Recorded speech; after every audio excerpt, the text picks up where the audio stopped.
There is a common narrative in American discourse. There is a standard explanation that many people give for how American power became concentrated in the hands of a small elite. That explanation is the CIA. The narrative goes like this. The CIA was founded in 1947. The CIA engaged in covert operations around the world. The CIA worked with criminal organizations. The CIA trafficked drugs. The CIA overthrew governments. The CIA installed dictators. The CIA engaged in regime change operations. And somehow, through these activities, the CIA accumulated enormous wealth and power that it then used to install its preferred people in positions of American power, and therefore the people in power today, the people who control American institutions, the people who control American government. They are there because of the CIA. They are there because of American intelligence agencies. They are there because of covert operations that began in 1947. And there is a grain of truth to this narrative. The CIA did engage in covert operations. The CIA did work with criminal organizations. The CIA was involved in regime change operations. All of this is documented. All of this is historically accurate.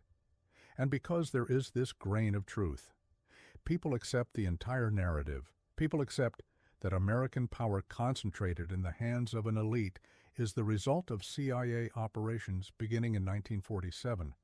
But this narrative has a fundamental problem. It has a massive logical flaw. It does not account for the fact that American elites were already concentrated and powerful before 1947. Does not account for the fact that there were already American families with enormous wealth before the CIA existed. Does not account for the fact that there were already American dynasties in place before American intelligence agencies were even created. Because the truth is that American elite family dynasties did not start with the CIA. American elite family dynasties started with opium trafficking, started in the 1800s, started 200 years ago, started before the CIA existed, started before American intelligence agencies existed, started before most of the people alive today were even born. And they started through the systematic trafficking of drugs to China. And that is not a story that most people want to tell. That is not a narrative that most people want to accept. Because it is too direct, it is too uncomfortable. It requires confronting the fact that American power was built by criminals, was built by people who knowingly poisoned millions of people for profit, was built on crimes against humanity.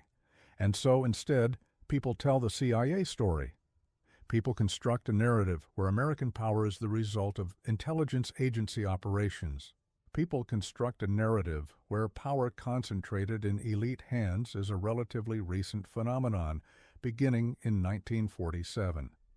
People construct a narrative where the problem can be blamed on institutions and organizations rather than on specific families, rather on specific people, rather on the ancestors of people who are still alive today, rather on the ancestors of people who are still powerful today. And this narrative serves a purpose. It serves the purpose of the American elite. It serves the purpose of the families whose wealth came from opium trafficking. Because if American power is the result of CIA operations, then the solution is to reform the CIA, to constrain the CIA, to limit its power, to make it more transparent, to make it accountable, and people can feel like they are doing something. People can feel like they are addressing the problem. People can feel like they are pushing back against American power concentration, all without ever confronting the actual source of that power, all without ever demanding reparations from the families that built their fortunes on opium trafficking, all without ever redistributing the wealth that came from drugs, all without ever challenging the existing power structure. But the CIA story serves another purpose as well. It serves a psychological purpose. It allows people to believe that American power concentration is the result of shadowy organizations and covert operations. It allows people to believe that there is some secret group of CIA operatives working behind the scenes pulling strings. It allows people to believe that the problem is exotic and complicated and difficult to understand. And in doing so, it prevents people from confronting the actual truth. The actual truth that is much simpler, much more direct, much more uncomfortable. The truth is that Russell family descendants are in power today because their ancestors trafficked opium to China and accumulated billions of dollars. The truth is that Low family descendants are in power today because their ancestors trafficked opium to China and accumulated billions of dollars. The truth is that Forbes family descendants are in power today because their ancestors trafficked opium to China and accumulated billions of dollars. The truth is that Cabot family descendants are in power today because their ancestors trafficked opium to China and accumulated billions of dollars. The truth is that Peabody family descendants are in power today because their ancestors trafficked opium to China and accumulated billions of dollars. And that wealth, that power, that institutional influence, it did not come from the CIA, it came from drug trafficking. It has been continuously accumulated and reinforced across 200 years, and it predates the CIA by nearly a century. And so, when the CIA was created in 1947, it did not create American elite power. It inherited it. It did not establish American elite family dynasties. It worked for them. It became an instrument that American elite families used to advance their interests, to protect their power, to eliminate threats to their power, to expand their global influence. The CIA was not the source of American elite power. The CIA was the instrument that elite families used to consolidate and protect power that they already had. Power that came from opium trafficking, power that had been accumulated across generations, power that had been embedded in American institutions across centuries. And this is important because it changes how you understand the CIA, changes how you understand American intelligence agencies, changes how you understand American power. Because if you understand the CIA as the source of American power concentration, then the solution is CIA reform. Then the solution is intelligence agency oversight. Then the solution is making the CIA more transparent and more accountable.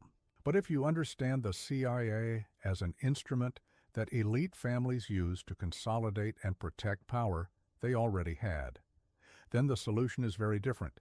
Then the solution is addressing the source of that power.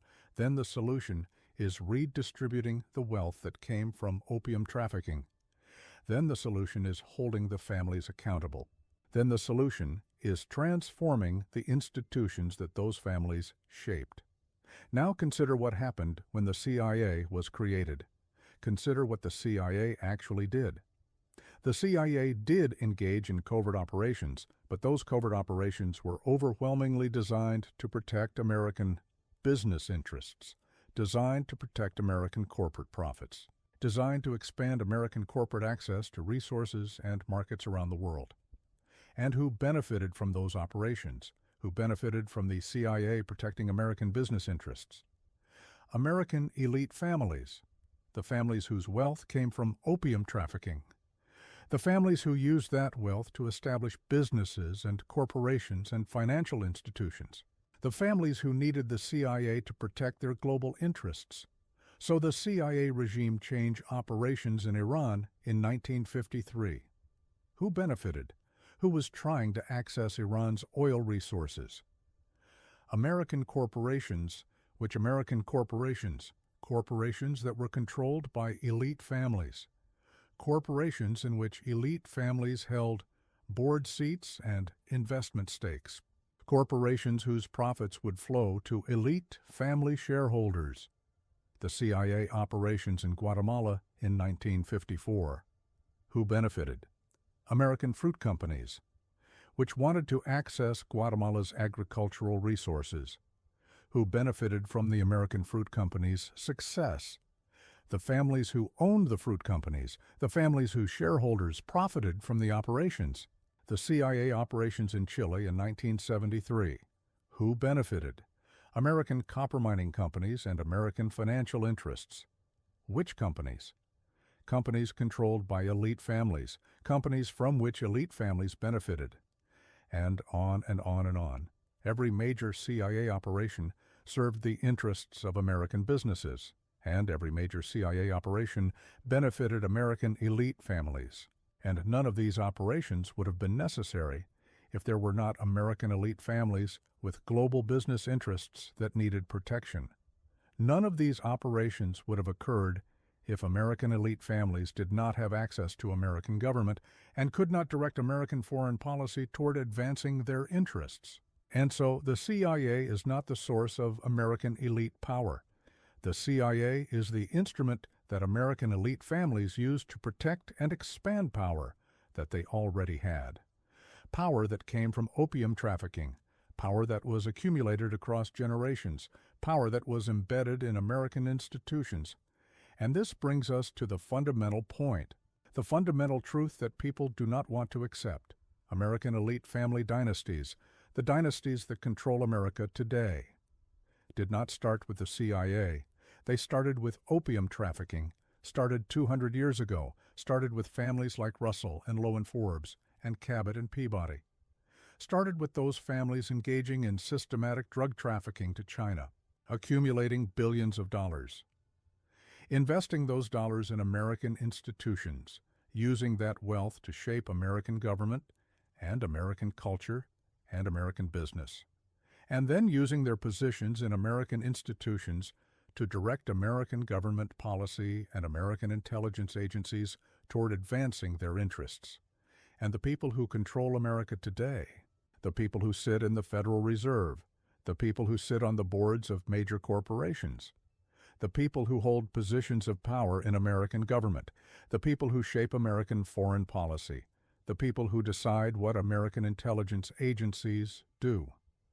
They are mostly descendants of the families that trafficked opium to China, or they are people who married into those families, or they are people who went to the same elite universities as those families and were brought into the networks of those families, or they are people who proved their loyalty to elite family interests and were admitted into the power structure.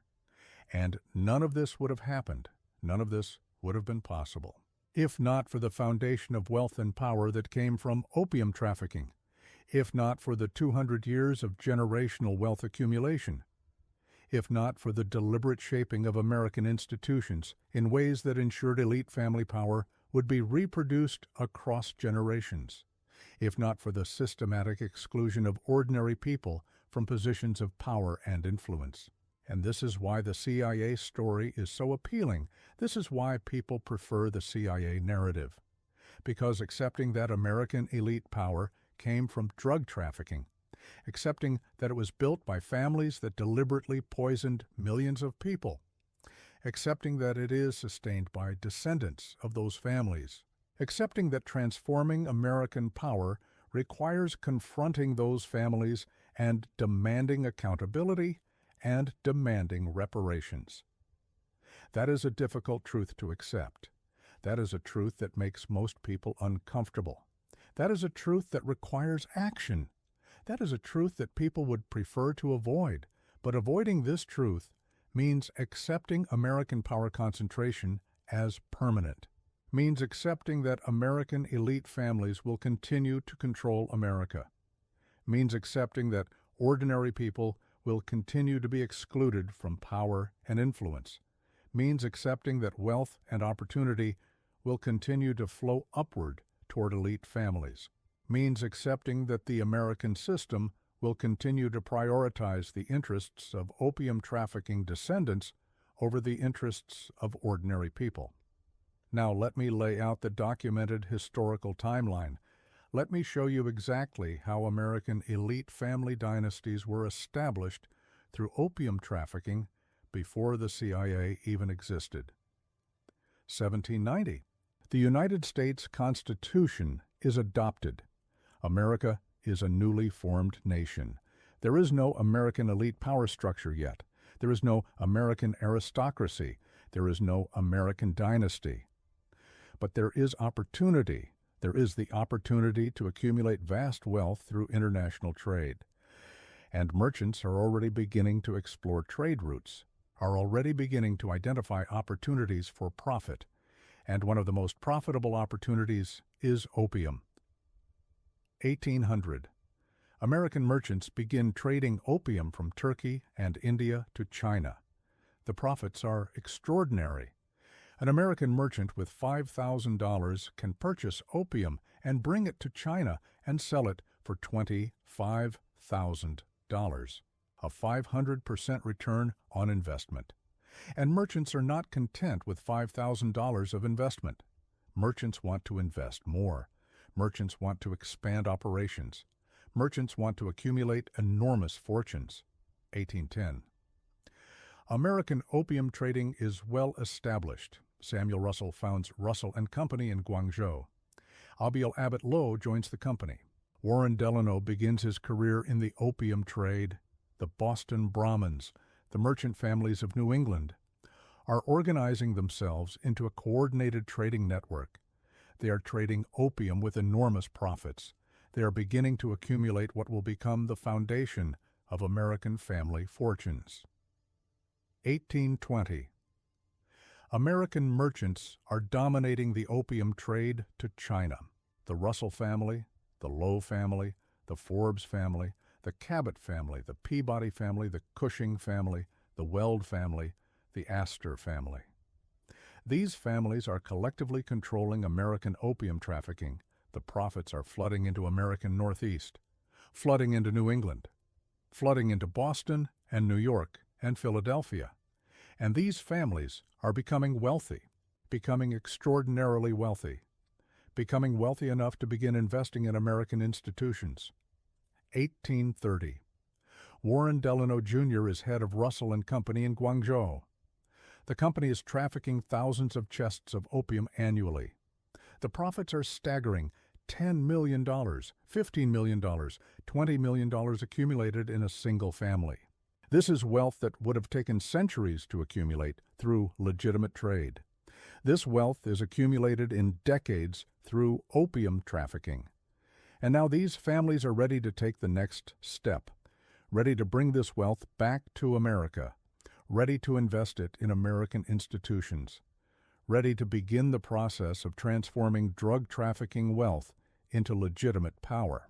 1840. The Russell family uses its opium fortune to establish banking interests, establishes connections in Boston finance, establishes itself as a financial power. The Lowe family similarly uses opium money to establish business interests, establishes itself a New York business community. The Forbes family uses opium money to expand shipping interests, uses opium money to establish itself in Boston merchant elite. And all of these families are beginning to donate to American institutions, are beginning to name buildings and programs after themselves, are beginning to embed themselves in American universities and cultural institutions. 1850. Harvard University names a dormitory after the Cabot family. The building is called Cabot House.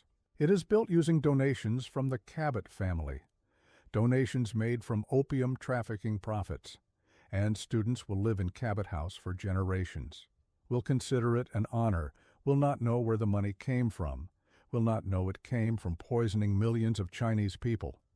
1860. Yale University accepts enormous donations from the Russell family. Yale names buildings after the Russell family. Yale accepts the Russell Trust Association's donations. Yale becomes deeply connected to the Russell family, and Yale becomes one of the most prestigious universities in America. And it is funded partially with opium money, and that remains true today. 1870. Columbia University accepts enormous donations from the Lowe family. Columbia names the Lowe Memorial Library after Abiel Abbott Lowe. The Lowe Library becomes one of the central buildings on Columbia's campus, becomes one of the most recognizable buildings in American academia, and it is named after a family whose wealth came from opium trafficking, and this remains true today. 1880. The Russell Trust Association is formally established. It is a legal trust established using opium trafficking wealth.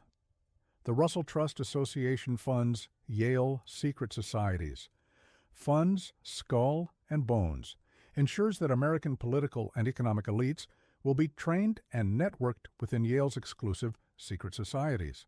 And from these secret societies emerge American political leaders, American government officials, American business titans, all networked together, all sharing the understanding that they are part of an elite group.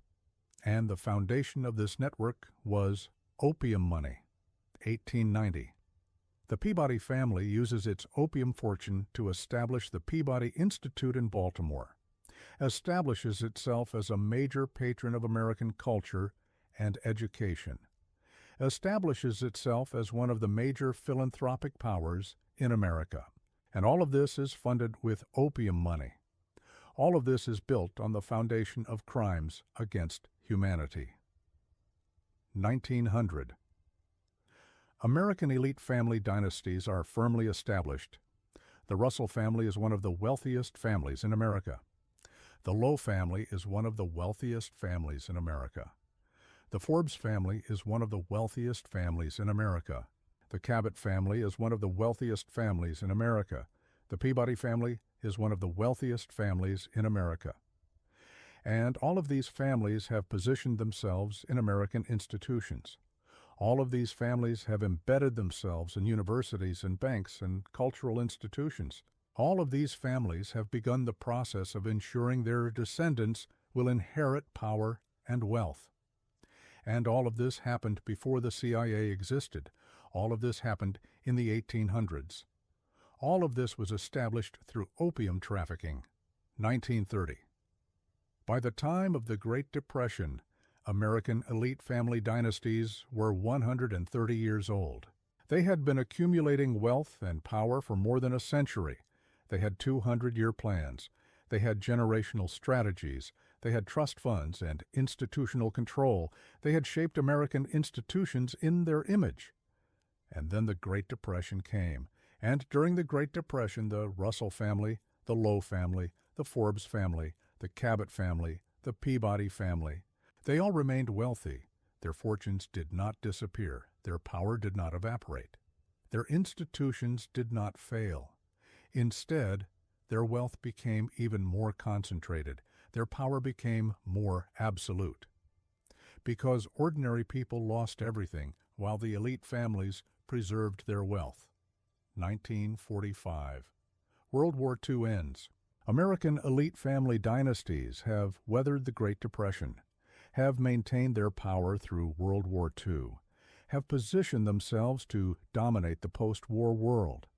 They have invested in American defense contractors. They have connected themselves to American military power. They have positioned themselves to profit from American global dominance. 1947. The CIA is created.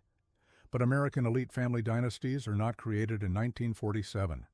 American elite family dynasties are 147 years old. They have been accumulating wealth and power for 147 years. They have shaped American institutions. They have embedded themselves in American government. They have established themselves in American finance and banking and business. And when the CIA is created, the CIA becomes an instrument that serves American elite family interests. The CIA becomes a tool that protects and expands the power that elite families already accumulated.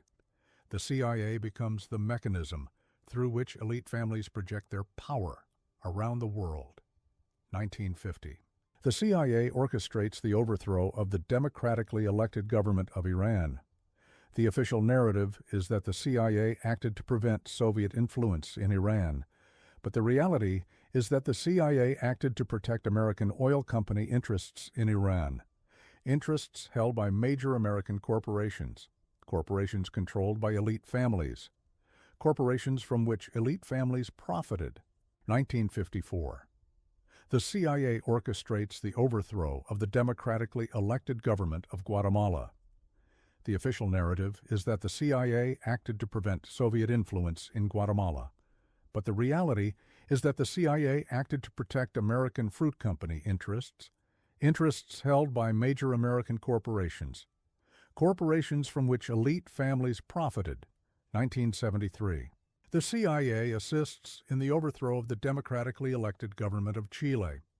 The official narrative is that the CIA acted to prevent Soviet influence in Chile, but the reality is that the CIA acted to protect American copper mining interests.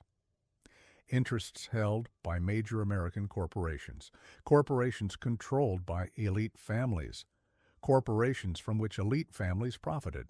And so the pattern becomes clear. The CIA was not the source of American elite power. The CIA was created by American elite families to protect and expand power that they already had.